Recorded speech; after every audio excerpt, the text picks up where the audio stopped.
Dites-nous ce qui se passe. On a vu donc Brigitte Macron, Emmanuel Macron, leurs proches quitter la scène après l'intervention du nouveau président de la République. On voit la foule qui fait mouvement légèrement. Oui, effectivement, il y a beaucoup de départs, semble-t-il, une fois terminée l'intervention d'Emmanuel Macron. Il y a un petit mouvement de foule et beaucoup de gens qui sont en train de partir. Sans doute travaille-t-il demain. En tout cas, ici, pour l'instant, la musique est assez basse. Peut-être que le son va remonter dans quelques instants pour essayer de poursuivre la fête et la soirée. Évidemment, on a attendu une petite demi-heure, le temps qu'Emmanuel Macron arrive ici sur scène. Et c'est vrai qu'on l'a vu arriver. Cette image très solennelle, notamment d'Emmanuel Macron qui arrive. Ça rappelait un petit peu François Mitterrand au Panthéon, cette mise en scène, le président élu seul face aux caméras. Voilà, énormément de joie ici évidemment, même s'il y a beaucoup de gens qui partent à l'heure qu'il est. Merci beaucoup Jérémy qui est donc sur l'esplanade du Louvre pour BFM TV alors que vous revoyez ces images d'Emmanuel Macron qui est arrivé à pied, qui a traversé toute la cour du Louvre pour se rendre sur scène. Éric Brunet. Oui, juste un mot. Sa prise de parole à l'instant au Louvre, elle était fondée sur le principe de la réconciliation. Bon, c'est plein de noblesse, c'est magnifique. Je trouve que, néanmoins, que quand on est Emmanuel Macron, qu'on s'est inscrit en rupture, c'est une transgression, Emmanuel Macron. On parle pas de la réconciliation, parce que, bien sûr, nous avons tous besoin d'être réconciliés, mais enfin, c'est un peu un thème bateau. La France a toujours été divisée, ça a toujours été épouvantable sous De Gaulle dans les années 50, quand il y a un électeur sur 3 qui est communiste, il y avait des ruptures terribles entre les Français eux-mêmes. Bon, c'est le principe de la démocratie, il y aura toujours une droite, une gauche, une extrême droite, une extrême gauche. Bon, alors, la réconciliation, c'était mignon, c'était joli, c'est important. Mais peut-il faire autre chose alors qu'il vient d'être élu, Éric Brunet ? Oui, il est le président du changement. J'aurais juste aimé qu'il utilise le verbe changer une ou deux fois. C'est ça, il a été élu, il a été aimé parce qu'il venait avec des projets de réformes singulières, iconoclastes dans un pays qui n'aime pas tellement les réformes. Donc j'aurais bien aimé qu'il assume ça à un moment dans sa prise de parole. Jean-Pierre Mignard. Ce sera, je crois, le cas, puisque dans ces deux premiers objectifs, il y a la moralisation de la vie publique, et puis il va y avoir effectivement la loi travail, sur laquelle il va demander... Il a été discret. Non mais attendez, c'est ça qui va se poser, dans lequel il va demander effectivement au Parlement, après une concertation avec les organisations patronales et syndicales, au Parlement effectivement d'accepter qu'il soit légiféré par ordonnance pour que cela aille vite. Pourquoi ? Pour que cela aille vite sur le choix qu'il fait en fonction de l'analyse qu'il fait d'une situation avec le nombre considérable de chômeurs et un pays qui est quand même sacrément fracturé, il faut aller vite. Alors c'est la souveraineté parlementaire, il y aura un débat parlementaire. Lui accorde-t-on ou non avec la vérification du Conseil constitutionnel. Dans ce cas-là, effectivement, il faudra en effet que les premiers résultats soient le plus nets possible. Dans ce cas-là, que les convergences soient recherchées, ça me semble une évidence. C'est là où la pratique devra changer. Je vais parler de réconciliation. Je vois bien ce que vous voulez dire par réconciliation. Je veux dire, à chaque fois qu'il sera possible de trouver des convergences. Vous savez, les responsables de l'opposition, il faudra les entendre, qu'ils soient agréables ou désagréables. Il faudra systématiquement les entendre. Il faudra à chaque fois chercher les majorités les plus larges possibles dans ce pays. Parce que tous ceux qui ont voté pour lui, on fait tous l'analyse d'une crise grave de la situation. Alors ils peuvent s'opposer, c'est parfaitement légitime. Mais dans les moments significatifs, est-ce que oui ou non, une autre forme de dialogue démocratique peut être trouvée ? Najat Vallaud-Belkacem. Non, juste un commentaire par rapport à ce que vient de dire Jean-Pierre Mignard. C'est que moi, autant j'adhère à l'idée qu'on puisse trouver une forme d'union nationale sur un certain nombre de sujets. Lutte contre le terrorisme, par exemple, ça me paraît très bien ce dont est porteur Emmanuel Macron que de vouloir réconcilier gauche-droite, tout le monde autour de ce sujet. Autant il reste des sujets, et vous avez évoqué le droit du travail par exemple, on pourrait en évoquer d'autres, qui font l'objet de clivages entre la gauche et la droite. Et c'est en cela que moi je dis que malgré tout on n'aura besoin que des identités politiques qui en effet, Éric Brunet, ne vont pas disparaître du jour au lendemain de toute façon. Disparaîtraient-elles de leurs représentants qu'elles resteraient présentes chez les Français? Donc de toute façon, il faut qu'il y en ait une expression au Parlement. Donc ces identités politiques devront continuer à exister. Et mon propos, c'est de dire que du coup, on ne peut pas résumer les choses en disant avec Emmanuel Macron, ce seront les progressistes et tous les autres sont du côté des conservateurs. Non, c'est plus compliqué que cela. Il pourra y avoir, par exemple, avec une identité politique de gauche, des représentants au Parlement qui défendront un peu plus des garanties humaines et sociales dans le droit du travail, qui ne sont pas pour autant des conservateurs. C'est simplement qu'on aura des divergences sur tel ou tel point avec Emmanuel Macron. On prend notre conversation c'est ça dans qui un me instant. paraît important. On va retrouver Apolline de Malherbe qui est donc au Louvre ce soir pour BFM TV. Apolline. Oui, on est avec Bruno Jeudi et on se faisait à l'instant la réflexion de cette musique derrière nous qui n'a rien à voir avec soit l'accordéon de François Hollande, soit Mireille Mathieu qui était à la Concorde avec Nicolas Sarkozy. Voilà pour l'ambiance musicale. Un mot évidemment pour revenir sur l'image de la soirée qui s'est passée donc derrière nous ici. L'image de la soirée, c'est-à-dire Emmanuel Macron marchant seul pendant de longues minutes pour accéder depuis la cour carrée à cette pyramide. Cette image en réalité d'un pouvoir assez personnel au milieu de cette cour du Louvre. On ne peut pas ne pas penser évidemment à un pouvoir très monarchiste. On est loin du président normal et il mettait ses pas aussi dans ceux du coup de François Mitterrand qui a voulu cette pyramide et qui était sans doute le plus monarque des présidents de la Ve République. Ce qui était très frappant aussi, et c'est ce que vous disiez à l'instant Bruno Jeudi, c'est qu'il veut le changement et le changement on l'a ressenti aussi dans cette foule ici. Oui, il s'est fixé un objectif très clair, un objectif politique, une majorité de changement, a-t-il dit dans la deuxième partie de son discours. On voit bien qu'Emmanuel Macron ajoute « je ne céderai rien ». Donc aujourd'hui, il a lancé à ses marcheurs qui sont ici présents, tous ses supporters, ces milliers de gens qui sont ici, que maintenant la bataille n'est pas finie, qu'il y a la bataille pour obtenir cette majorité parlementaire.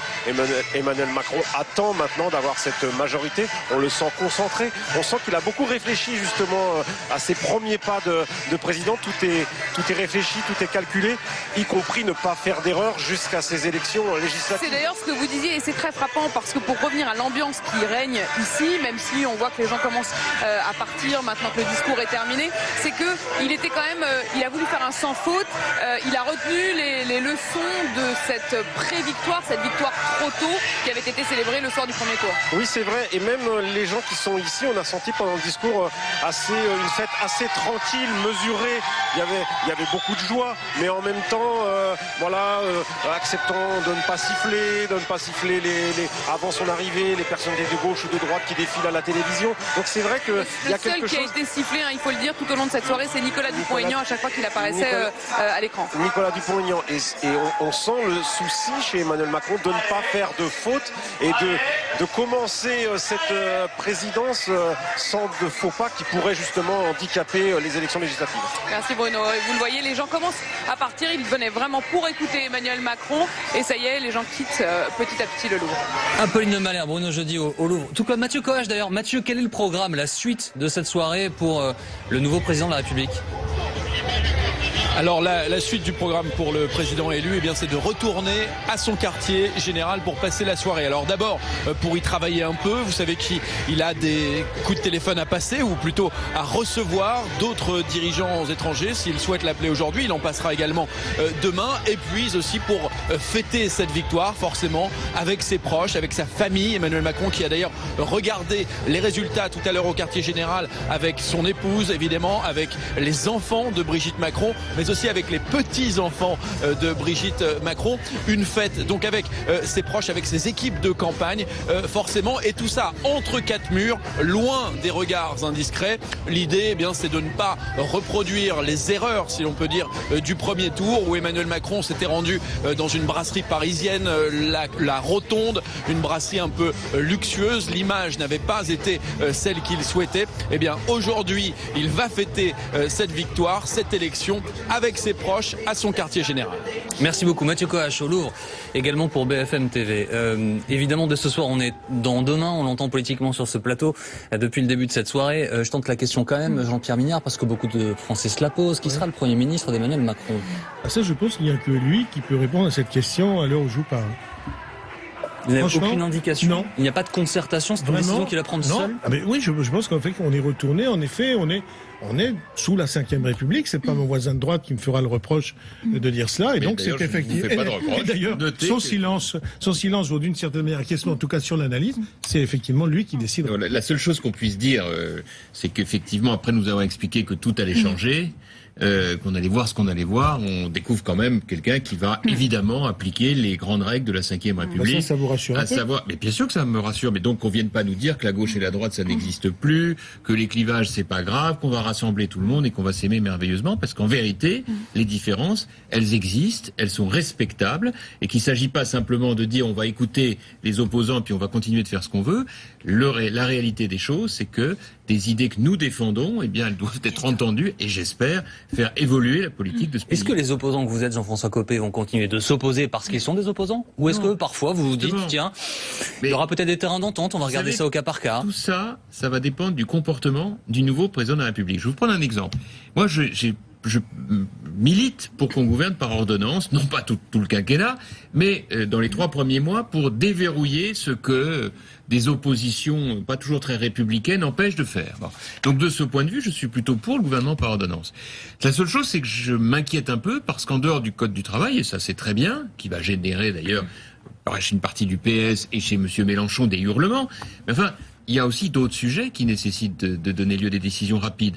Je pense aux décisions fiscales, je pense à des décisions en matière de sécurité. Et je crois que sur ces sujets-là, je ne suis pas sûr que le nouveau président de la République ait complètement pris la mesure des enjeux et des attentes des Français. Anna Cavana. Oui, moi j'ai une question pour vous, Jean-Pierre Mignard. Oui. Est-ce qu'au fond, Emmanuel Macron n'a pas retenu les leçons du hollandisme précisément en s'enfermant dans un vrai silence, c'est-à-dire qu'en étant l'inverse de François Hollande sur ce terrain-là? Ah non, certainement pas, parce que je veux dire, toute sa campagne, en ce qui concerne la réforme des lois sur le travail, ça a toujours été net, il s'est expliqué sur le fond. Non, le silence, c'était quand vous disiez qu'il prenait ses décisions tout seul et que personne, personne ne savait qui serait son Premier ministre. Franchement, je vais vous dire qu'en ce qui concerne les désignations des premiers ministres sous la Ve République, je crois que c'est toujours les présidents de la République eux seuls. Vous êtes tous d'accord? Et donc aujourd'hui, ils en ont parlé à quelques-uns. Il est possible qu'il en ait parlé à quelques-uns autour de lui, mais la décision lui appartient. Qu'il ait recueilli 1 ou 2 avis, c'est vrai. Mais je peux vous dire, il y avait un comité politique d'En Marche tout à l'heure. Je vous assure que ce n'est pas un sujet qui a été mis en délibération. Il n'y a qu'une seule chose, M. Bourset, quand même, sur laquelle je voudrais insister, c'est que l'histoire n'est pas terminée. Il y a quand même des législatives, ce que tout le monde a l'air de faire comme si ça n'existait pas. On a déjà pas mal parlé ici, vous savez, ce soir. En tout cas, c'était sans doute avant que j'arrive, donc je voudrais apporter ma modeste contribution. Le processus électoral, il continue, et il peut se trouver un hasard incroyable qu'il y ait un nombre tellement important de députés LR qui soient élus que M. Macron est à en tenir le plus grand compte. C'est tout l'objectif de ce sur quoi on va s'engager maintenant durant les 40 jours qui nous mènent au scrutin. Thierry Arnaud, le choix du Premier ministre est tout sauf anecdotique. Au-delà de la curiosité que les Français peuvent éprouver sur cette question, politiquement c'est très important parce qu'Emmanuel Macron va envoyer un nouveau signal aux Français. Va-t-il prendre une personnalité maintenant de la droite, de la gauche, quelqu'un de la société civile? C'est un choix très délicat. C'est un choix très difficile, effectivement, très important parce que, effectivement, je suis d'accord avec ce que dit Jean-François Copé, d'une certaine manière, le plus difficile reste à faire aujourd'hui avec beaucoup de lucidité, d'une certaine manière, à l'occasion de ces 2 prises de parole. Emmanuel Macron nous a dit aujourd'hui qu'il avait bien compris que, certes, sa victoire était spectaculaire et incontestable, mais, et il l'a reconnu d'ailleurs de manière très explicite, on vient de l'entendre, que ça ne voulait pas dire pour autant que tous ceux qui avaient voté pour lui avaient voté pour l'application du programme d'Emmanuel Macron. Donc la difficulté, quelle est-elle? Le Premier ministre, c'est le chef de la majorité.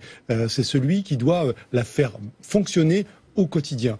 Cette majorité, il faut la constituer. Et pour la constituer, la gérer, il faut une certaine expérience qu'Emmanuel Macron a reconnue lui-même. Donc, qui dit expérience a priori, dit expérience du gouvernement, quelqu'un qui a déjà été ministre ou qui connaît la machine, idéalement ministre et parlementaire également. Oui, mais ça veut dire quelqu'un qui est issu du système exactement. Que Emmanuel Macron dénonce. C'est la première difficulté. La deuxième difficulté, c'est de quel côté vais-je choisir si je vais dans ces directions-là? Si je prends quelqu'un qui est marqué à droite, je vais indisposer tous ceux qui à gauche m'ont soutenu et tous ceux qui sont venus me rejoindre, ou en tout cas une partie d'entre eux, depuis le Parti socialiste. Si je choisis à gauche et si je choisis, pardon, il commence à être ça. C'est hyper dur à dire. Non, c'est super dur à dire. Un ancien ministre socialiste, j'indispose ceux qui me soutiennent à droite, j'envoie le signal que j'ai combattu pendant toute ma campagne présidentielle que je ne voulais pas être l'héritier de François Hollande. Donc, est-ce que je peux choisir ni l'un ni l'autre? Est-ce que le profil miraculeux existe qui coche toutes les cases sans indisposer les uns ou les autres? C'est un peu la quadrature du cercle. Elisabeth Vallaud-Belkacem, le choix de cet homme ou de cette femme qui va s'installer à Matignon, j'imagine que vous aussi, vous alliez accorder une grande importance, en tout cas une grande attention. Bien sûr, parce que moi je le dis, au fond, aujourd'hui, il appartient à Emmanuel Macron de rassembler le plus largement possible. Et ce rassemblement, si vous voulez, pour moi, ça doit être un rassemblement sur des bases politiques. C'est pas un ralliement individuel des uns et des autres. Et donc, c'est clair que l'un des signaux qu'il enverra, qui est le choix de son Premier ministre, comptera beaucoup. Mais pas seulement. C'est aussi sa capacité, finalement, à accepter que, à l'avenir, au sein d'une Assemblée nationale qui sera forcément composée de différentes couleurs politiques, eh bien, il y ait des points de son programme qui puissent être remis en question, quand on n'est pas d'accord. Je pense que c'est sur cette base politique et programmatique-là qu'on pourra parler de rassemblement constructif autour d'Emmanuel Macron. Vous avez été collègue d'Emmanuel Macron. Vous avez soutenu Benoît Hamon dans cette campagne. Vous, à titre personnel, vous voyez comment, politiquement, dans les mois qui viennent, avec ce nouveau président de la République ? Oh, mais moi, c'est très clair. D'abord, moi, vous aurez compris que je suis très légitimiste. Donc, je considère que ce soir, il y a un président de la République qui a été élu, qui est d'ailleurs au-dessus des partis, puisqu'il est au-dessus des institutions, il est le garant des institutions. Et ensuite, dans mon rôle de député, si je suis élue à Villeurbanne où je me présente donc de députée de gauche demain à l'Assemblée nationale, eh bien, je serai constructive sans donner de blanc-seing. C'est-à-dire que j'accompagnerai avec plaisir, vraiment, toutes les réformes d'Emmanuel Macron qui vont dans le sens de plus de progrès, l'augmentation du minimum vieillesse par exemple, la poursuite de l'augmentation des rémunérations des enseignants dans les zones d'éducation prioritaire, tout ça j'accompagnerai. En revanche, il y a des choses avec lesquelles je ne suis pas d'accord. Typiquement, le fait de suspendre les allocations des chômeurs lorsqu'ils refusent leur deuxième offre d'emploi, je trouve que ça n'est pas une bonne idée, qu'il faut combattre le chômage et pas les chômeurs, donc je ne soutiendrai pas. Le fait de vouloir créer de mettre fin aux 35 heures pour les plus jeunes, parce qu'on considère que quand on est jeune, après tout 35 heures, c'est pas très long, je trouve que ça n'est pas une bonne idée de revenir au CPE de Monsieur Villepin. Jean-Pierre Mignard, la position politique d'Emmanuel Macron, elle peut être une chance parce que sur tel ou tel projet, il peut rassembler plus largement que son simple parti. En revanche, la ligne de crête, elle est quand même assez étroite. On vient de l'entendre à l'instant. La ligne de crête, c'est son projet. C'est-à-dire, c'est ce autour de quoi se sont réunis un grand nombre de Français dès le premier tour. Et donc, c'est sa première majorité. Il y a d'autres majorités. Il y a presque des cercles de majorité. Si on veut bien avoir une pratique des institutions qui soit plus moderne, plus démocratique, plus contemporaine. C'est vrai qu'à chaque fois que des convergences pourront être trouvées, elles devront être trouvées. C'est vrai que, franchement, je vais vous le dire, les ordonnances, ça doit être limité à ce qui est absolument indispensable et urgent. Bien sûr, pour le reste, le Parlement, il est essentiel effectivement qu'il puisse débattre. Donc inutile de faire des ordonnances là où c'est pas utile et ce qui circuiterait le Parlement. Non, ce que je veux dire, il y a un projet. Secours sur ce sujet, donc ne repoussez pas déjà. Vous proposiez des ordonnances un peu plus au-delà de ce que nous voulions proposer. Au-delà de ce que nous voulions proposer nous-mêmes. C'est pas mal. Eh ben voilà. Si vous commencez déjà à dire que j'ai tort, on va pas y arriver. Donc nous prenons acte. On croit déjà effectivement qu'il peut même y avoir des convergences. Maintenant, il y a des débats à l'intérieur des deux partis qui aujourd'hui ne sont pas présents au second tour et des partis qui se divisent. J'entendais tout à l'heure M. Baroin dire à M. Le Maire que si celui-ci avait quelque intention de se rapprocher de M. Macron, il ne ferait plus partie des Républicains. J'entendais effectivement, je lisais M. Hamon dire que dès le soir du premier tour de l'élection de M. Macron, à quoi d'ailleurs il appelait, il serait un adversaire de M. Macron. C'était d'ailleurs un discours beaucoup moins souple, beaucoup moins rond que ce que je viens d'entendre dans la bouche de Najat Vallaud-Belkacem. Donc il faut aussi que ces partis se mettent d'accord ensemble. Ce n'est pas à nous d'interférer dedans. C'est projet par projet et autour des projets que les ralliements se feront, ou les convergences. Je vous entends, mais Monsieur Mignard, tout ça est merveilleux. On est dans l'euphorie de cette victoire. Vous avez vu que j'étais pas euphorique. Mais Monsieur Mignard, je suis pas euphorique. Oui, enfin, vous êtes... Non. Bon, ok. Enfin, pas vrai. Je suis responsable. Oui, enfin, un peu les deux. Mais peu importe, c'est pas le sujet. Ce que je veux simplement dire, c'est qu'il y aura ensuite un moment de vérité. Il ne faut pas imaginer qu'à partir du moment où un nouveau groupe, celui de En Marche, arrive à l'Assemblée nationale, pour autant, ça va donner lieu à rassemblement. Et d'ailleurs, Najat Vallaud-Belkacem l'a fort bien dit. Il y a des choses très concrètes. On a eu cet échange tout à l'heure à France 2. Elle est candidate, vous êtes candidate à Villeurbanne, et le représentant de votre mouvement a évidemment précisé qu'elle aurait un candidat En Marche contre elle dans sa circonscription. Oui, ce qui prouve bien quelque part que les... Oui, j'ai bien compris, mais enfin, donc vous imaginez quand même que ce sera un candidat un petit peu plus à gauche et pas tellement à droite, que nous aurons un candidat LR, et donc les choses ne seront peut-être pas aussi simples que vous le décrivez aujourd'hui. C'est pas Emmanuel Macron qui piochera de l'un à l'autre. Il y aura, comme toujours, une opposition, une majorité. Alors nous sommes en direct, Jean-François Copé, pardon, je vous interromps parce que... Je vous en prie. On a trouvé la voiture. C'est bien celle-là. Vous venez de l'entendre sur notre antenne.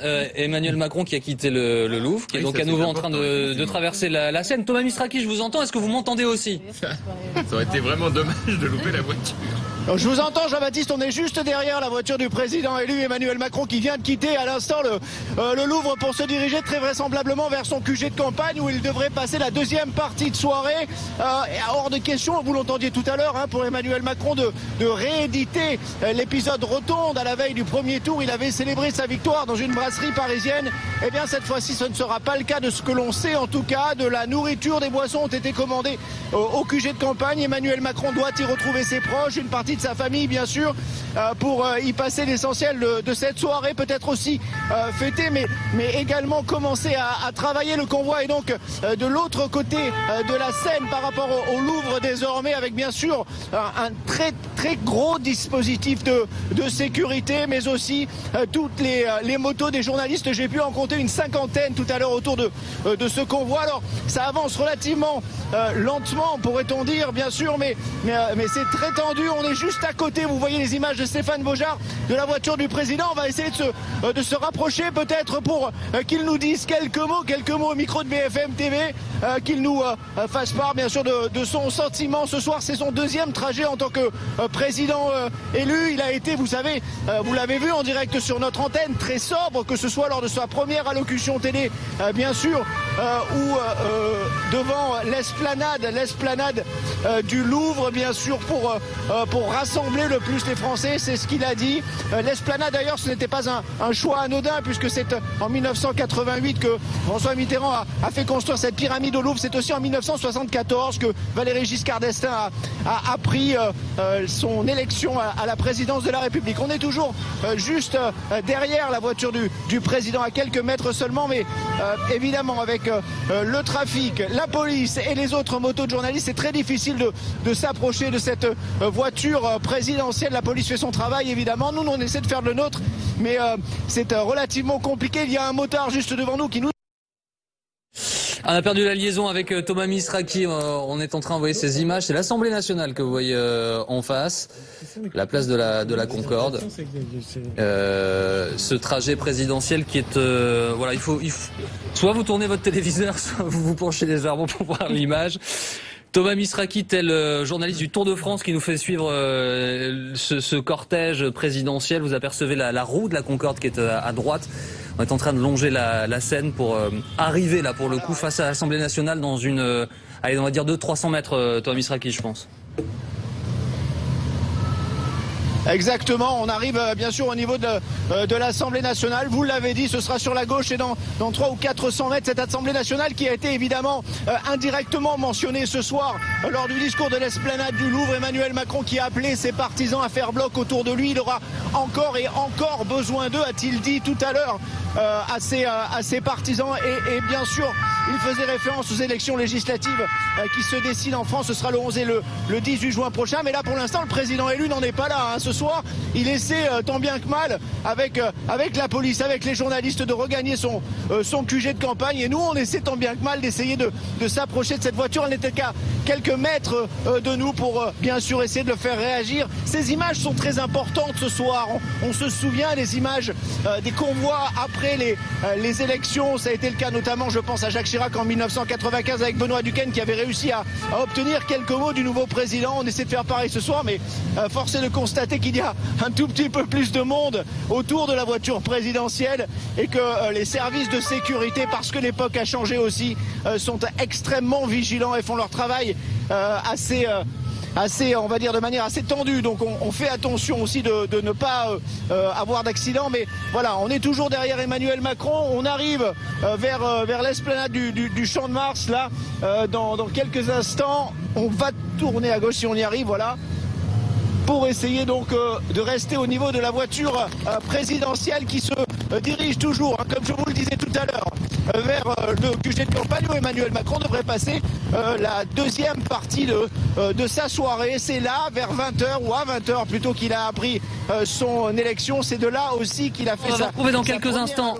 en direct, évidemment, les Invalides donc, qui se dessinent au fond de votre image, alors qu'Emmanuel Macron est en train de quitter donc l'hypercentre de Paris pour gagner son QG de campagne. Là, il va retrouver ses proches. Julien Drey nous a rejoint. Bonsoir et bienvenue. Bonsoir et bienvenue, Henri Guénaud. Bonsoir. Merci d'être avec nous. C'est une tradition, Julien Drey, désormais ce cortège présidentielle. Vous êtes dans quel état d'esprit, vous, ce soir? Vous avez entendu le nouveau président de la République à son QG, puis au Louvre avec cette nouvelle adresse aux Français, ce déambulé très solennel à travers de la cour du Louvre. J'ai trouvé que c'était bien.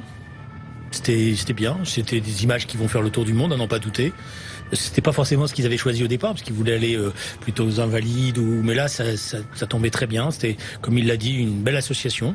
Je pense que c'était un discours. J'ai préféré le deuxième que le premier, parce que j'ai trouvé plus allant. Le premier, j'ai trouvé qu'il était un peu trop sévère. Il était passé d'un extrême à un autre.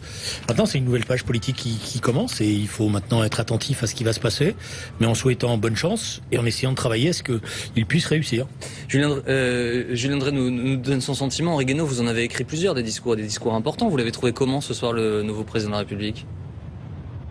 Il va faire Droupi, là.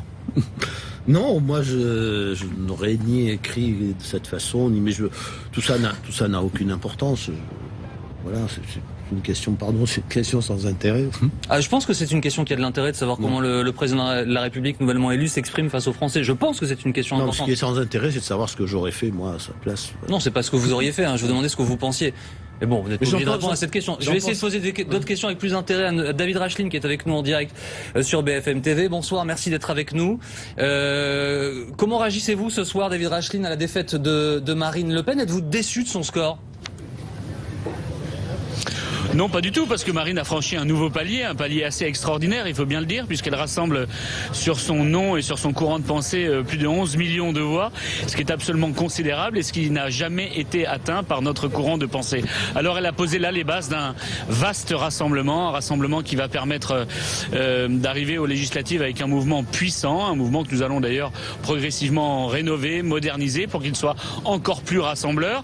Je ne suis pas certain, moi, que les Français veuillent confier à M. Macron et une majorité essentiellement socialiste et aussi quelques républicains gamellards et ralliés la majorité gouvernementale. Je n'en suis pas certain. Donc je crois qu'il y a de la place pour une opposition forte qu'incarne aujourd'hui Marine Le Pen. Ça veut dire que la bataille des législatives a déjà commencé, que Marine Le Pen, comme Jean-Luc Mélenchon, comme d'autres, va essayer de se poser en opposante principale d'Emmanuel Macron? Oui, bien sûr qu'elle est la chef de l'opposition et d'ailleurs on l'a bien vu, la vie politique de notre pays est en train de se recomposer autour de deux grands pôles, un pôle mondialiste d'un côté, un pôle patriote de l'autre, le parti des Républicains et du Parti Socialiste aux côtés de M. Macron et les patriotes de l'autre côté. Je pense que au moment des élections législatives, il sera temps de faire ce choix patriote pour essayer de compenser un petit peu le projet politique assez désastreux qui pourrait être mis en œuvre par M. Macron s'il avait une majorité parlementaire, gouvernementale. Si David Racheline d'avoir été avec nous ce soir en direct sur BFM TV. Retournons au Louvre. Apolline de Malherbe est sur place avec Jean-Charles Dumontet. Oui, Jean-Marc Dumontet qui est avec moi, bonsoir. Figure de la culture, propriétaire de nombreux théâtres parisiens. Vous êtes l'un des soutiens d'Emmanuel Macron de la première heure et vous étiez d'ailleurs avec lui tout à l'heure au moment des résultats. Est-ce que vous pouvez nous raconter cette ambiance? C'était un moment tout à fait solennel. Vous savez, c'est amusant parce qu'on attend vraiment ce rendez-vous catholique du 20h. Il avait déjà les résultats et malgré tout, il a attendu l'image. On était une petite cinquantaine, il y avait toute sa famille. Il était assis dans le canapé aux côtés de Brigitte. Et on a vraiment attendu ce décompte et on a vu son visage se former sur l'écran. Et c'était un moment évidemment très heureux, mais aussi très grave. Évidemment, l'équipe était très enthousiaste et lui était plus grave, déjà ému et grave parce que cette fonction présidentielle, mais il faut savoir l'assumer. Et tout de suite, il est rentré dans les habits du président. Est-ce que vous vous souvenez de ses premiers mots justement après cette confirmation du fait que ça y est, il était président, les premiers mots de président du coup? Il n'y a pas eu véritablement de premiers mots. Il était à côté de son épouse avec sa famille. Tout le monde est allé l'embrasser. Tout le monde était heureux. Tout le monde était ému. Il n'y a pas eu de véritable déclaration, j'allais dire, de président. Et puis ensuite, la vie de président a commencé. Parce que ça a été des premiers appels, la chancelière Merkel qui l'a appelé, des appels internationaux, parce qu'il y a un nouveau président et que la France est un grand pays, et quand il y a un nouveau président en France, et puis surtout quelqu'un qui incarne un nouveau souffle comme lui, parce que c'est quand même quelque chose d'assez extraordinaire d'avoir un président de 39 ans qui a envie d'étonner le monde et que la France étonne le monde, et bien évidemment ça suscite des réactions, et Emmanuel Macron était très entouré. Qu'est-ce que vous attendez de lui maintenant ? J'entends qu'il manifeste le même panache que celui qui a été le sien tout au long de cette campagne, depuis 1 an qu'il a décidé en son fort intérieur de se lancer dans cette campagne. J'entends qu'il ait cette audace, j'entends surtout qu'il ait cet optimisme et cet esprit de conquête, parce que le souffle d'Emmanuel Macron, c'est de dire que certes il y a des difficultés, certes ce pays doute, certes ce pays est divisé, mais une fois qu'on a fait ce constat, on ne peut pas en rester là. Une fois qu'on a fait ce constat, il faut savoir dépasser les difficultés, affronter les problèmes et surtout voir qu'il y a aussi à côté des contraintes d'énormes opportunités pour notre pays. Et j'entends et j'attends de cet homme jeune qu'il porte ces opportunités pour notre pays. Merci beaucoup d'avoir partagé avec nous votre témoignage de ce moment évidemment historique. Bruno Jeudi, vous êtes éditorialiste à BFM TV, mais évidemment aussi à Paris Match, et on parle à l'instant de ces questions d'image, de ces moments historiques. Vous l'avez vécu tout à l'heure depuis ici le Louvre, cette image d'Emmanuel Macron marchant seul vers la pyramide, c'est ça l'image aujourd'hui de la France. C'est très réfléchi surtout, Apolline. On voit qu'Emmanuel Macron a tiré les leçons des 2 quinquennats précédents et on voit qu'il a déjà tout réfléchi à cette image qu'il veut projeter. Il sait que les premières minutes de sa présidence comptent déjà énormément, et à travers l'image, l'entrée en majesté sur cette place du Louvre, cette façon de saluer les gens, déjà très présidentielle dans son image. Tout a été réfléchi jusqu'à l'entrée seule en scène. Ensuite, après son discours, l'arrivée de Brigitte, son épouse, seule à son tour. Tous les deux ont salué la foule de leurs supporters. Et puis la famille qui est venue, donc il renvoyait aussi l'image d'un couple. Et on sait que dans la fonction de président, la première dame, ça compte. Il n'y en a pas eu depuis quelques années avec le quinquennat précédent. Donc il joue la transparence avec sa famille. Il y a les enfants de son épouse qui étaient là, les petits-enfants, et puis après les jeunes. Donc tout a été calculé. On sent Emmanuel Macron qui a réfléchi, je pense, tous les gestes qu'il va faire maintenant jusqu'aux législatives, parce qu'il n'oublie pas à chaque fois d'en parler. Et c'est très important et c'est très en rupture avec peut-être ce qui s'est fait pour des raisons différentes. D'ailleurs, les 2 présidents précédents, je pense à François Hollande et à Nicolas Sarkozy, ont connu des difficultés dès leur début de mandat, parfois pour des raisons qui leur échappaient. Mais Emmanuel Macron a tiré les leçons de ces 2 quinquennats précédents. Chacun disait qu'ils avaient tiré les leçons, évidemment, quand ils arrivent. On verra si cette fois-ci c'est le cas. Merci beaucoup Jean-Marc Montet, merci Bruno.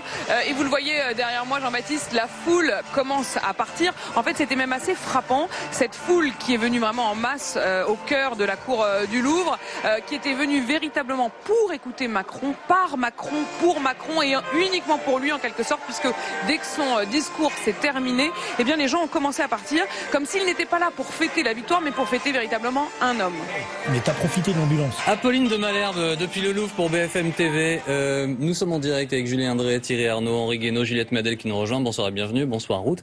Je ne veux pas trahir de secret et raconter ce que vous étiez en train de vous dire, mais manifestement l'avenir politique, Julien Drey, entre vous qui avez soutenu Benoît Hamon dans cette campagne et vous Juliette Madel qui faites partie du gouvernement de Bernard Cazeneuve et qui avez choisi de soutenir Emmanuel Macron, l'avenir va être un peu compliqué si j'en juge parce que je viens d'entreapercevoir. Et non, l'avenir, il est que maintenant il faut clarifier les choses. Moi, j'ai une règle dans la vie, je suis fidèle. Quand on prend des engagements, je les respecte, je tire pas dans le dos des gens, je fais pas des croche-pattes, c'est pas ma tradition.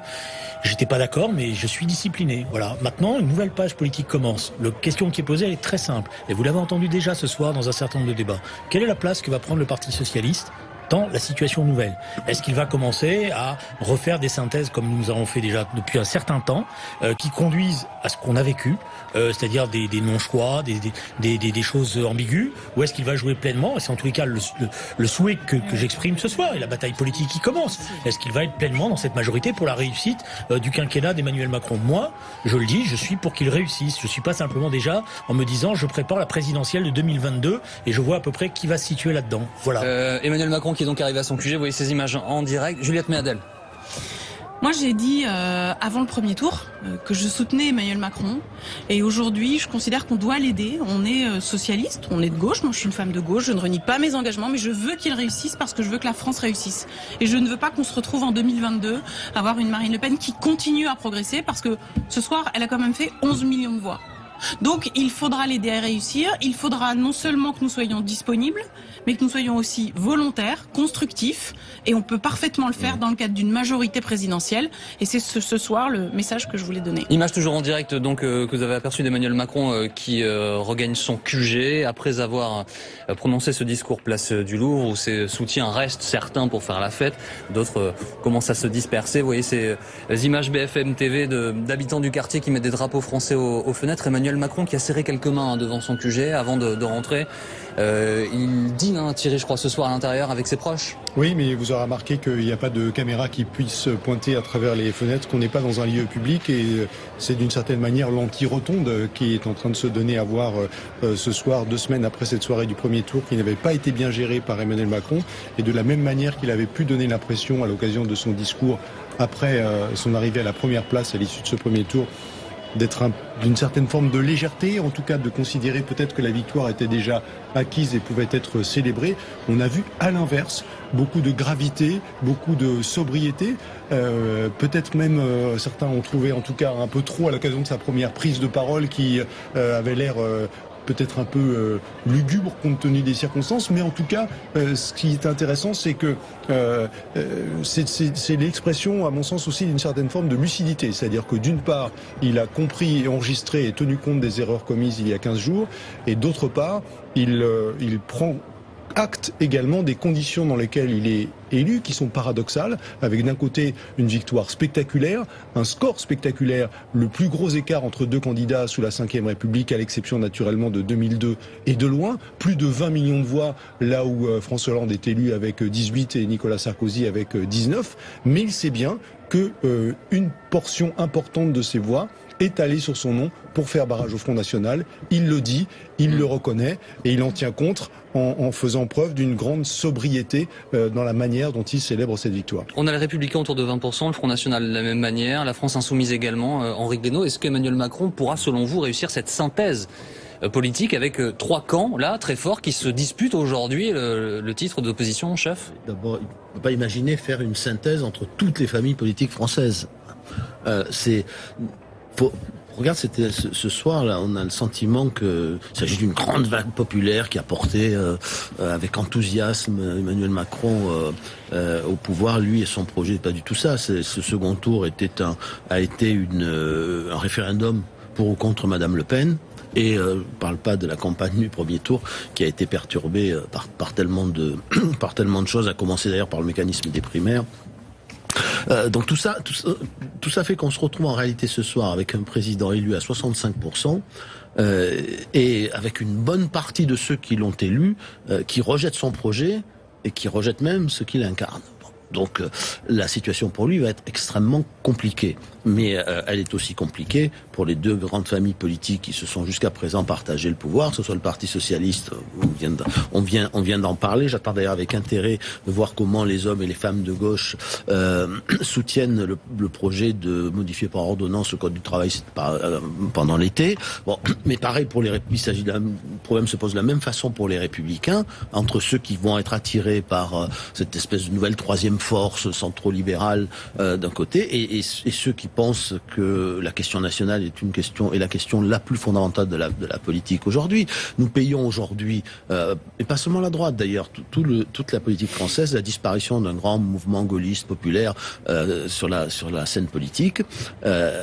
Et la question est de savoir si la droite va être capable de le reconstituer, ou bien si elle va laisser le rôle d'opposant à Madame Le Pen. C'est ce qui est en train de se jouer là. Et Jean-Luc Mélenchon se positionne aussi là-dessus. Il y aura à ce moment-là plus rien entre le Front National et ses satellites d'un côté et puis M. Macron. Voilà. Le programme d'Emmanuel Macron est assez clair sur un certain nombre de points. D'ailleurs, on a vu qu'au moment du débat contre Marine Le Pen, il était allé loin dans le détail, dans l'explicitation de son projet.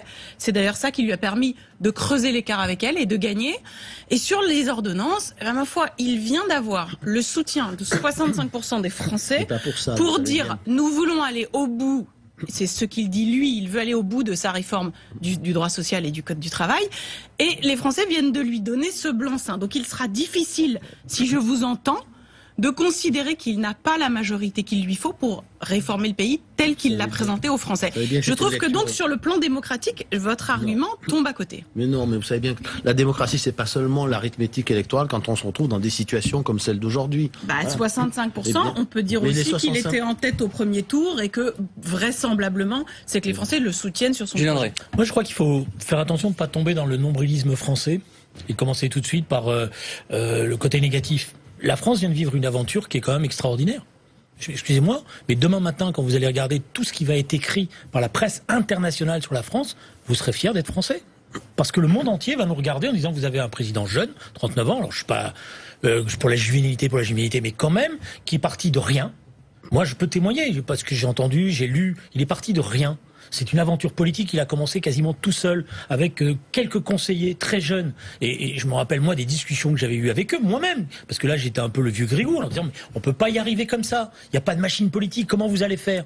Et donc, c'est une aventure extraordinaire. Il a cru en sa force. Il est passé au travers écoutez, on est, Henri Guénaud et moi, on sait ce que c'est que la vie politique française. Il a tout surmonté. Donc d'abord, on doit saluer le travail qui a été fait, qui est pas rien. Faire 24% au premier tour. Et je vais vous dire une chose, tout le monde était terrorisé à la veille du débat avec Marine Le Pen. Tous ceux qui étaient experts disaient comment il va faire, comment il va tenir. Mais c'est la première fois qu'un leader politique l'a fait exploser en plein vol. Elle a perdu le vernis. Tout d'un coup, elle a explosé en plein vol. Elle a montré ce que c'était. Et c'est pour ça que les Français, Henri, se sont détournés d'elle. Parce qu'il s'est passé quelque chose entre les deux tours. C'est pas simplement un vote contre Marine Le Pen. Moi, j'ai vu des tas de gens me dire, et c'était important, au soir du débat, ça va, j'ai compris ce que c'était Marine Le Pen. Et donc, ça sera non. Voilà. Donc il s'est passé quelque chose. Donc maintenant, c'est pour ça que je retombe sur mes pieds, si vous me permettez. Je pense que le travail que nous devons faire, nous les femmes et les hommes de gauche, c'est lui donner toutes les chances de réussir. Après, il va y avoir des débats. Vous voyez que nous sommes d'accord au Parti Socialiste. Il va y avoir des débats. Je rappelle simplement que François Mitterrand a fait des jeunes générations, ancienne génération, on est d'accord. On va aller voir Patrick Sauce qui se trouve au QG d'Emmanuel Macron, qu'on a vu arriver il y a quelques instants, Patrick, pour poursuivre sa soirée. Oui, au cœur d'un défilé de voitures officielles assez impressionnant qui est en train de se poursuivre. On va vous montrer un petit peu, alors que le QG d'Emmanuel Macron se trouve à une cinquantaine de mètres, il y a encore des militants qui essayent de venir ici. Vous voyez, il faut montrer patte blanche ou plutôt son badge et son bracelet autour du poignet. Mais nous voyons des militants qui arrivent régulièrement avec des drapeaux français, certains qui sont venus avec des bouquets de fleurs. C'est donc ici, à une cinquantaine de mètres, vous voyez ces deux tentes blanches qui marquent l'entrée dans le QG, entrée extrêmement sécurisé. Il y a des dizaines et des dizaines de policiers en uniforme et en civil qui sont autour de nous. Et vous voyez d'ailleurs, il y a des personnes qui sont venues avec des drapeaux, avec à l'effigie d'ailleurs d'Emmanuel Macron. C'est véritablement ici que va se passer la fin de soirée du président élu, entouré de ses proches et sa famille évidemment. Il y a ceux qui se sont mis en marche vraiment avec lui depuis le début. Et puis l'équipe de campagne qui est assez nombreuse. Tous ces gens qui sont en train d'arriver avec des bracelets. Ils se sont fait, toute cette équipe, livrer de quoi manger, de quoi boire pour faire la fête, mais à l'abri des regards, parce qu'on le dit depuis quasiment le début de cette soirée. Ce qui est important, c'est l'image. On n'est absolument pas à la rotonde ici, ou en tout cas dans un établissement un peu select de la rive gauche. On est dans une petite rue à sens unique du 15e arrondissement, une rue un peu assez anonyme, et c'est donc à l'écart des regards qu'Emmanuel Macron et ses plus proches va pouvoir vraiment fêter la victoire ce soir avant de se mettre au travail demain. Patrick Sauce, qui est donc au QG d'Emmanuel Macron, où donc vous venez d'entendre le nouveau président est en train de célébrer sa victoire. En même temps, il faut bosser, Thierry, et très vite. Il y a beaucoup de choses à faire. Donc je dis ça avec sourire, évidemment. Non, je dis ça avec sourire, mais pour dire que le chantier qui se présente à lui est colossal. Oui, bien sûr. Je pense que le plus difficile le reste à faire, même si ce qui a été accompli est déjà extraordinaire au sens propre du terme. C'est vrai ce que disait Julien Drey tout à l'heure. En avril 2016, il fait un mouvement politique qui n'est pas proprement parler un parti. À la fin du mois d'août, il quitte le gouvernement pour commencer à préparer une campagne présidentielle. Fin novembre, il annonce sa candidature et en mai, il est élu président de la République. C'est un parcours comme on n'en a jamais vu sous la Ve République. Il est président de la République à 39 ans. C'est le plus jeune président de la République, non seulement de l'histoire de la Ve, mais de l'histoire de la République française. Je vous le disais tout à l'heure, un âge qui est inférieur de 20 ans à la moyenne d'âge de ceux qui ont conquis la présidence de la République française. La moyenne d'âge, c'est à peu près 58 ans. Maintenant, compte tenu des circonstances et du fait qu'il ait été élu en partie pour faire barrage à Marine Le Pen, il faut convaincre que son projet est le bon pour la France, parce que ce n'est pas ça que reflète son score de 65% ce soir. Et la conquête de cette majorité parlementaire, ça va être un travail évidemment très difficile qui commence dès ce soir. Notre République et notre démocratie sont pas si mal en point, parce que regardez, en l'espace d'un an, on a réussi à faire émerger quelqu'un de complètement nouveau qui a dynamité le fonctionnement habituel de la vie politique, et ça marche. Donc la Ve République, il faut que ça continue comme ça, mais il a réussi, lui, à la transformer avec une pratique nouvelle et avec des partis politiques, et j'en viens, qui sont en train de changer de l'intérieur. Donc c'est un message de renouvellement. Ça veut dire que vous allez le quitter, le Parti Socialiste ? Non, ça veut dire que j'en suis, que j'ai essayé aussi de le changer profondément, que je crois que les partis politiques sont indispensables au fonctionnement de la démocratie, mais je crois aussi que nos institutions marchent bien. Parce qu'Emmanuel Macron est là, nous n'avons pas eu besoin d'une 6e République pour qu'un nouveau personnage libre, différent, émerge. Alors c'est vrai que l'émergence d'Emmanuel Macron, au début, elle avait suscité un très grand scepticisme, y compris des gens, évidemment, au premier plan, des gens des partis, mais pas seulement, même des observateurs, et au premier plan, ce scepticisme des observateurs. Et puis petit à petit, on s'est rendu compte que son intuition, il a eu une forme de mélange entre des intuitions, des fulgurances et beaucoup de chance, ce qu'il faut avoir, hein, et de la détermination, parce que il aurait pu se décourager, le trajet n'était pas évident. Mais il a eu l'intuition qu'il y avait ce besoin de renouvellement et ce besoin de casser les appareils politiques et d'en sortir. Et cette intuition, finalement, il était le seul à pouvoir l'incarner. Au final, alors qu'un certain nombre de gens pouvaient peut-être le ressentir, l'analyser, il s'est révélé par la force des urnes qu'il était le seul à pouvoir incarner ce besoin, cet appel que faisait la société française. C'est-à-dire sortir des appareils, ne plus raisonner de la même façon, avoir des majorités d'idées sur un certain nombre de projets et casser un peu les intérêts particuliers en quelque sorte. Donc, après, il a eu aussi beaucoup de chance. On l'a vu, les différentes primaires qui montraient la désagrégation aussi des partis, et puis les derniers événements. C'est un sujet, les primaires. Oui, ça sera un grand sujet. Ça sera un grand sujet. Donc voilà, c'est un mélange qui. Alors je dois dire que je ne sais pas si c'est la Ve République qui a permis cette émergence. Apparemment, oui, mais en tout cas, c'était vraiment ce mélange d'intuition et d'incarnation qu'il a pu donner à cette intuition. Non, ce qui est vrai, c'est que l'intuition de départ était bonne, à savoir que les Français ne voulaient pas une alternance entre la gauche et la droite, ils voulaient une alternance entre le système et autre chose. Ça, c'est tout à fait exact. Maintenant, c'est un peu facile de reconstruire a posteriori et de dire ce triomphe était finalement inévitable, tout s'est bien agencé. On l'a pas dit, je peux vous dire qu'on l'a pas dit comme ça. Oui, je crois pas du tout. En fait, Emmanuel Macron n'aurait jamais été au second tour si M. Fillon n'avait pas été le candidat de la droite et du centre, avec son programme et avec la situation dans laquelle il se trouvait, les quelques points les quelques points d'électorat modéré qui n'ont absolument pas pu voter pour François Fillon, ont fait passer Emmanuel Macron au premier tour en tête. Voilà. Et sans ces circonstances. Si on met Paris en bouteille, vous croyez pas? C'est pas un peu tiré par les cheveux? Non, je crois pas. Non, je crois pas, parce que je pense que la droite et le centre pesaient beaucoup plus lourd. Beaucoup plus lourd que ça. Et en tout état de cause, si vous regardez la situation du premier tour, vous verrez que l'écrasante majorité des Français sont eurocritiques, sont critiques sur la mondialisation, ne veulent pas du tout que les idées... Arithmétiquement, pardon. Non, oui, arithmétiquement. Le premier tour, arithmétiquement, c'est typique. Hein. Il fait 24%. Il y a une partie des électeurs de François Fillon, peut-être, qui sont d'accord avec son positionnement. Et puis tout le reste, ce sont des gens qui sont extrêmement critiques avec tout ce qu'on fait depuis 40 ans. Or, que propose Emmanuel Macron? En réalité, changer le système politique, changer de visage, mais continuer avec les mêmes idées en allant encore plus loin. Voilà. Eh bien, il a réussi ce tour de force parce qu'il s'est retrouvé par le concours de circonstances. Et puis, en face de Madame Le Pen, il y a eu un référendum pour ou contre Madame Le Pen, et il se retrouve à la présidence de la République. Mais c'est pas tout. Juste une remarque quand même en passant. Peut-être fera-t-on un jour l'analyse de tout ça. Évidemment, il est parti sans aucun moyen. Il n'avait pas d'argent, pas de moyens, pas de soutien. C'est une blague. Non, c'est pas une blague. Justement, Henri, tu vois, si tu me permets, c'est pas une blague. Et c'est même ça qu'il va falloir faire réfléchir beaucoup de gens. Parce que au départ, je peux témoigner, et alors après, à part mettre ma parole en doute, il n'y avait rien. Voilà, ça s'est fait avec des bouts de ficelle.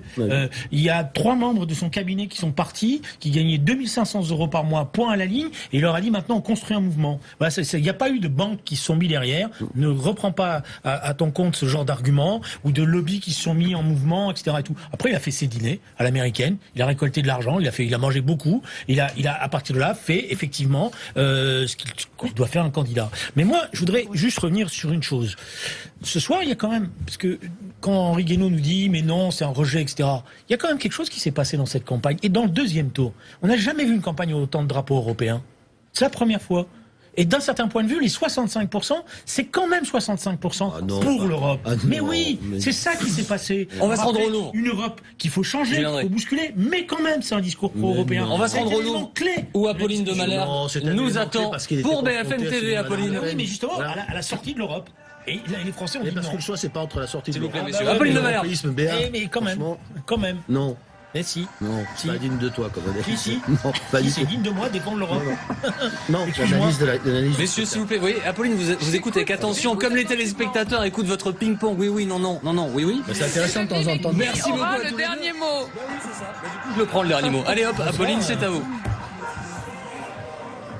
Non, simplement pour vous dire qu'effectivement ici, ce qui est très frappant, c'est que les gens sont venus pour Emmanuel Macron, mais qu'ils sont repartis dès que son discours s'était terminé. Et on en parlait à l'instant avec Bruno Jeudi, en regardant cette foule qui est bien désormais est tout à fait clairsemée, parce qu'il n'y a pas de ferveur en quelque sorte qui tienne en dehors de lui, comme si la gravité de ce qu'il a voulu dire, où il était beaucoup dans le fait que cette victoire l'oblige, et bien comme si cette gravité au fond avait également touché la foule. Est-ce que c'est ce que vous avez ressenti, Bruno ? Exactement, c'est une fête assez tranquille au fond. Même au moment de l'annonce, finalement, les gens étaient contents, mais il n'y avait pas de soulagement. C'est pas du tout 2002, par exemple, à la République, où il y avait vraiment une espèce de soulagement de la part des gens qui étaient venus fêter la victoire contre le Front National avec Jacques Chirac, des gens de tout milieu, une foule très cosmopolite. Là aussi, c'était jeune, très divers, mais en même temps, il y avait plutôt une fête tranquille. Et puis c'est vrai qu'Emmanuel Macron a délivré son discours. Les gens ont écouté ça avec beaucoup d'enthousiasme. Et puis vous avez raison, ils sont partis. Là, la fête continue, mais il y a beaucoup moins de monde. Et c'est vrai que les gens, au fond, sont rentrés chez eux. C'est assez calme autour de nous. Et tous les gens qu'on a vus, avec qui on a pu discuter, nous ont dit que c'était arrivé assez facilement ici. Il n'y a pas de... Voilà, la fête est concentrée sur le Louvre.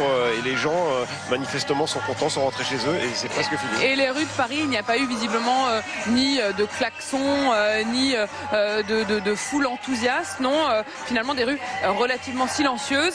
Dans un instant, c'est Anne-Marie Idrac qui nous rejoindra ici, puisqu'elle était justement aux côtés d'Emmanuel Macron pendant son discours. Merci beaucoup, Apolline de Malherbe. Bruno Jeudi qui sont au Louvre ce soir pour BFM TV. Jean-Marie Le Guen nous a rejoint. Bonsoir et bienvenue. Sébastien Chenu s'installe. Bonsoir et bienvenue. Bonsoir et bienvenue, Cécile Duflot. Bonsoir. Merci à tous les trois d'être avec nous. Votre réaction, Cécile Duflot, aux images que vous avez vues ce soir. Premier discours d'Emmanuel Macron, très solennel. Arrivé au Louvre, très solennel aussi. Il a choisi de traverser la cour à pied sur l'hymne à la joie. Et puis ce deuxième discours avant un dîner avec ses proches à son QG ce soir. Oui, c'est une mise en scène. En fait, tous les débuts de mandature présidentielle sont une mise en scène, et comme il a été très très fort pendant cette campagne, il a continué d'être très fort ce soir, faut le reconnaître, donc avec simplicité. Ensuite, la question qui lui est posée, c'est que il a été élu dans des circonstances extrêmement particulières. À peu près la moitié des gens qui ont voté pour lui lors de ce second tour l'ont fait, sinon à contre-cœur, du moins pour une motivation essentielle, battre Marine Le Pen. C'est une bonne chose, je l'ai fait, nous sommes nombreux à l'avoir fait, je pense que c'était absolument nécessaire. Mais c'est un soulagement, c'est pas une satisfaction pour tous ces gens-là, son élection, et que le premier tour a montré un pays très fracturé. Donc la question qui lui est posée et qui va peser lourd sur ses épaules, c'est la capacité de rassembler. Mais de rassembler, c'est pas faire un gloubi-boulga de gens très différents. Moi, je considère que le projet qu'il porte, auquel il demande d'adhérer, c'est pas celui qu'en tant qu'écologiste, je peux soutenir. Mais en revanche, je pense que il y a une nécessité de trouver un équilibre au sein de l'Assemblée nationale qui permettra de retrouver quelque chose que la Ve République avait fait perdre, c'est-à-dire une nécessité de dialogue sur les grandes orientations qui sont données au pays. Tout à l'heure au Louvre, Sébastien Chenu, Emmanuel Macron, donc nouvellement élu président de la République, a dit « Je vais tout faire pour que dans 5 ans, les Français qui l'ont fait n'aient plus envie, n'aient plus besoin de voter pour les extrêmes ». Écoutez, qu'il s'occupe déjà de réaliser ce qu'il a promis, mais à mon avis, non seulement les Français n'auront pas besoin d'extrême, mais auront besoin dans 5 ans de quelque chose de radicalement différent, puisqu'en fait le grand vainqueur de cette soirée, c'est François Hollande. Un coup de maître incroyable.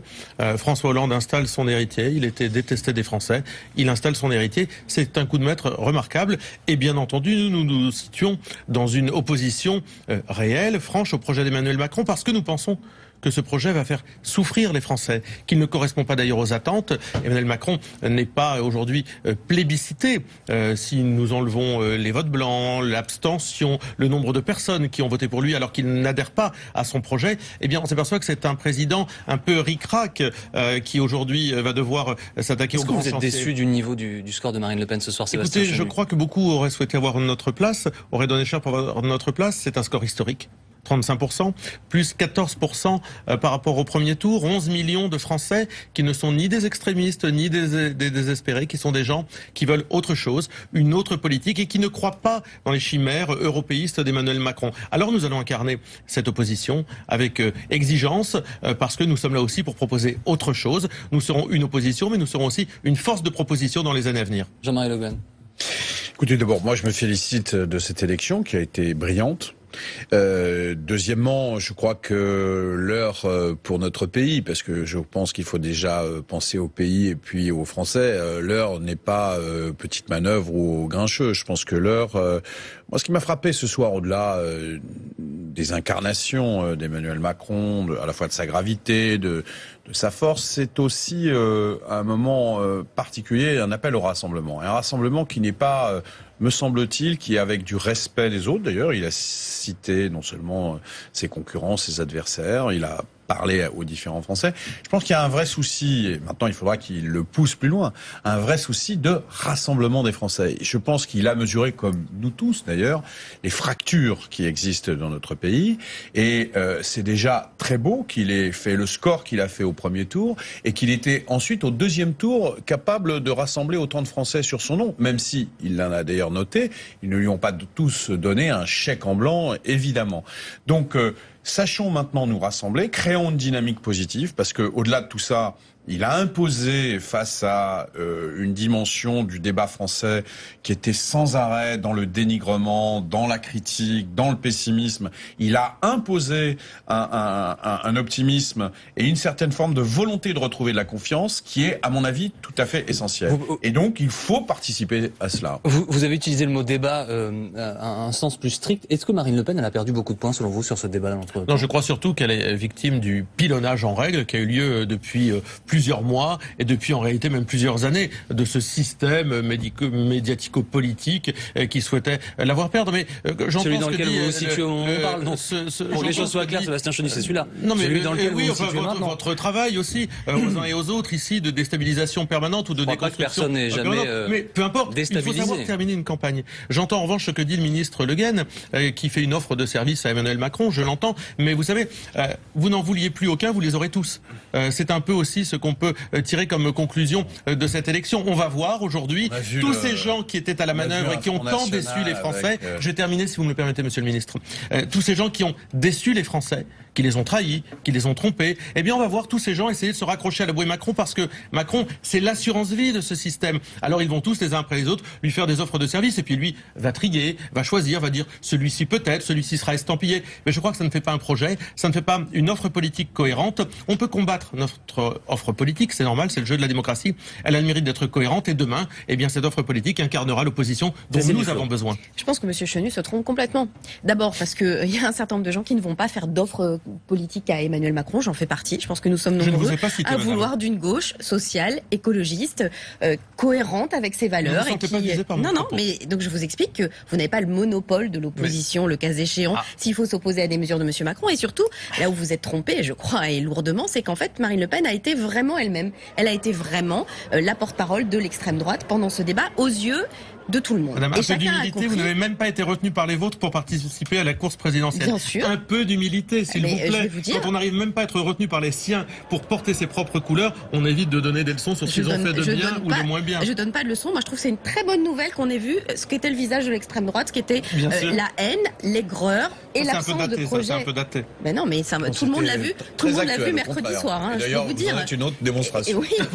Et vous ne pouvez pas vous empêcher. Vous êtes vos propres caricatures, les deux anciens ministres du gouvernement Hollande. Monsieur Chenu, vous allez me laisser finir ma phrase. Je sens que c'est difficile. Juste un mot, s'il vous plaît, Cécile Duflot. C'est important parce que justement, l'humilité, c'est de reconnaître que effectivement, parfois, on a des échecs ou qu'on est minoritaire quand on défend des options, mais qu'on les garde et qu'on garde ses convictions, même quand c'est difficile. Et je crois que vous feriez mieux d'assumer la réalité que l'extrême droite n'a pas changé, que la fille ressemble à son père et que ça s'est vu aux yeux de tout le monde. Et que faudrait qu'on aille au QG d'Emmanuel Macron. 35% des Français vous insultent, cette défaite sèche, je ne les insulte pas.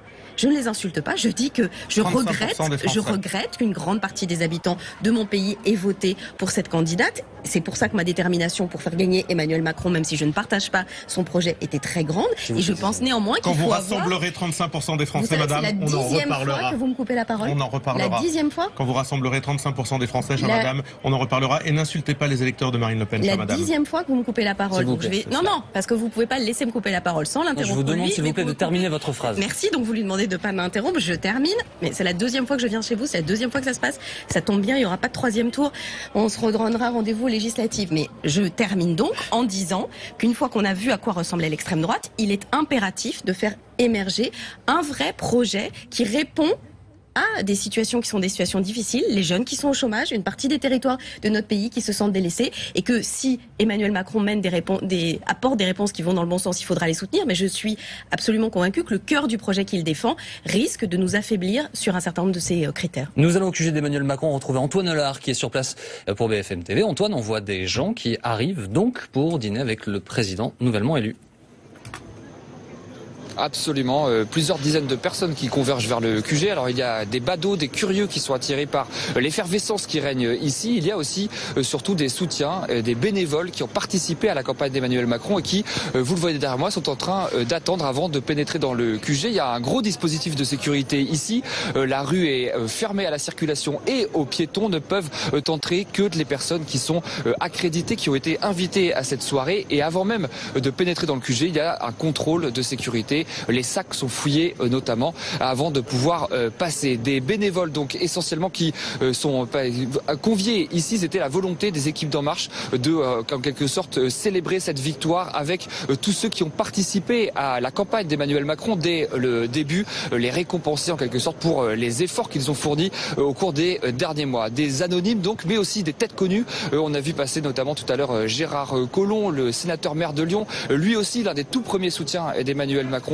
On a vu également passer Jean-Paul Huchon, l'ancien président de la région Île-de-France, un ancien socialiste également, qui lui aussi a rejoint Emmanuel Macron. Et donc, eh bien, la soirée va se poursuivre ici pendant une bonne partie de la soirée, une bonne partie de la nuit, à l'écart des caméras. C'est une volonté de l'équipe d'Emmanuel Macron de ne pas célébrer cette victoire de façon trop voyante. On se souvient que au premier tour, le dîner à la Rotonde avait fait couler beaucoup d'encre.